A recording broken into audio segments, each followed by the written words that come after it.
Pour remonter dans les propositions et pour passer à la préoccupation numéro 4, et qui porte donc sur les inégalités socio-économiques entre les Marseillais, entre les quartiers, il apparaît évident, il en a été question tout à l'heure, il apparaît évident qu'il ne peut pas y avoir d'inclusion démocratique, on ne peut pas se sentir citoyen si on n'a pas un travail, si on ne vit pas décemment de son travail, si on n'est pas inclus dans la société, si on n'est pas reconnu dans sa dignité.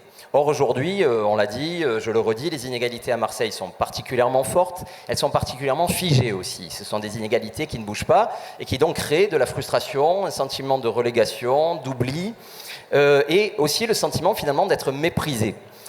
Ça produit de la dépolitisation, ça fragmente la cité, on l'a dit, ça fragmente la cité dans les deux sens du terme, bien sûr, dans le sens de la ville, de la cité urbaine, bien sûr, mais ça fragmente aussi la cité comme objet politique, comme entité politique dans laquelle on se sent égaux entre nous pour décider de ce qui peut se passer. Beaucoup de Marseillais ont un sentiment légitime d'injustice dans la répartition des budgets publics. Les études sont nombreuses, je ne vais évidemment pas les citer. Et bien sûr, ce sentiment de perte de l'égalité, il produit des replis identitaires. Vous savez que politiquement, moins on parle d'égalité et plus on parle d'identité. Alors l'identité, c'est très bien, on a tous des identités culturelles, bien sûr, et c'est magnifique. Mais là, malheureusement, ces dernières années, vous l'avez vu, l'abandon de l'égalité par beaucoup de politiques, à la fois dans leurs discours et surtout dans leurs actes, a produit des replis identitaires. Et quand je dis replis identitaires, je ne pense pas simplement au communautarisme religieux auquel on peut penser, mais les replis identitaires, ils sont nombreux. Ça peut être des replis sur l'identité nationale, pour le coup, évidemment. Ça peut être des replis ethniques, ça peut être des replis religieux, ça peut être des replis de classe aussi. Il existe toute forme de séparatisme qui mine la société française et marseillaise. Et parmi ces séparatismes, le séparatisme des très riches, qui est étudié par pas mal de sociologues, n'est pas celui qui pose le moins de problèmes. Autrement dit, ce qu'ambitionne Madmar, c'est de mener et de promouvoir une politique de lutte énergique contre les inégalités. Je passe la parole donc à Daphné, Cédric et Guylaine. Donc, pour cela, une de nos premières propositions, ce serait de faire de nos écoles l'urgence budgétaire absolue dès la première année de mandat.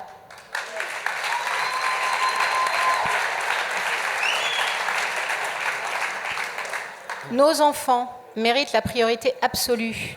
Nous proposons de trouver dès l'année 2020 des ressources exceptionnelles pour la mise en sécurité et les rénovations d'urgence des écoles publiques en situation d'indignité, voire de péril. Cela passera par un audit des dépenses de la ville pour trouver toutes celles qui pourraient être réorientées vers les écoles. Par exemple, les grandes manifestations internationales coûteuses, les dépenses de communication injustifiées ou les emplois de complaisance dans les cabinets.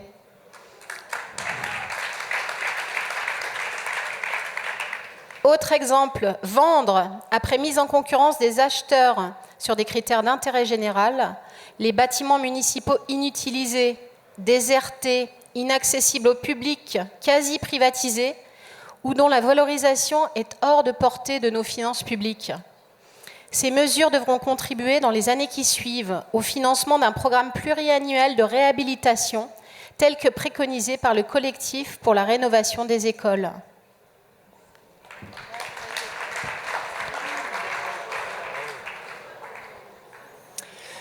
Nous sommes tous d'accord qu'il est urgent de combattre la fracture territoriale et sociale. Les Marseillaises et les Marseillais méritent que chaque euro municipal dépensé soit un euro d'intérêt général. Nous proposons d'investir en priorité dans les logements, crèches, bibliothèques, piscines, etc. pour les habitants et les quartiers qui ont été abandonnés pendant plusieurs générations. Cette répartition territoriale plus équitable des budgets alloués devra être publique et transparente, facile à contrôler, via par exemple un ratio de dépenses par habitant et par arrondissement qui n'existe pas aujourd'hui.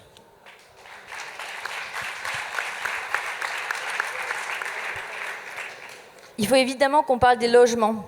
Les Marseillaises et les Marseillais méritent de se loger dignement. Nous proposons de revoir le plan local d'urbanisme intercommunal pour abaisser le seuil d'obligation de création de logements sociaux et très sociaux.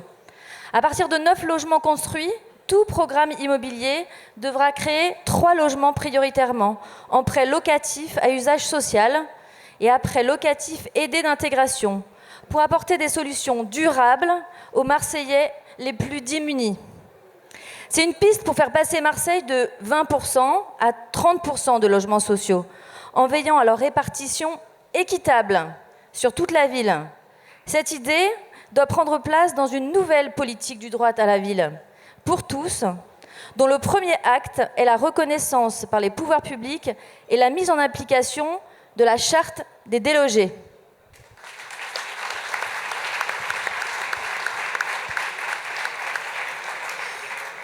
Les inégalités sont aussi dans la mobilité.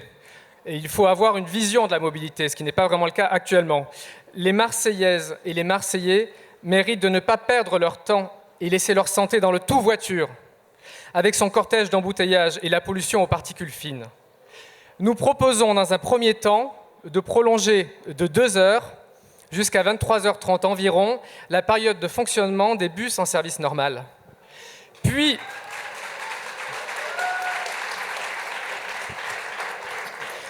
de généraliser le transport public 20 heures sur 24, voire 24 heures sur 24, partout dans Marseille, en commençant par les quartiers les plus mal desservis aujourd'hui.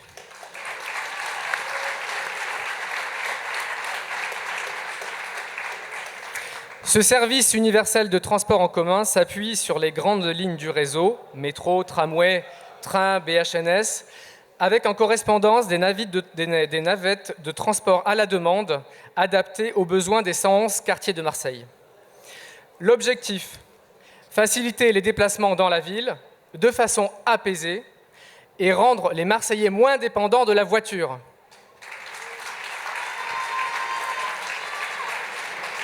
Cette politique est possible en combinant avec d'autres mesures, car la mobilité exige une vision globale et multimodale.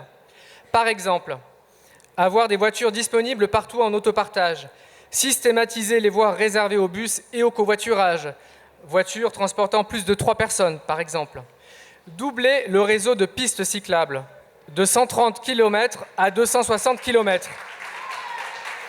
Même si actuellement, on peut se demander où sont les pistes cyclables. On est plutôt proche de 70 km utilisables actuellement. Une autre mesure éducative est de convertir le paiement d'amende de stationnement en abonnement de transport public pour inciter au transfert modal de la voiture particulière vers des transports en commun. Merci.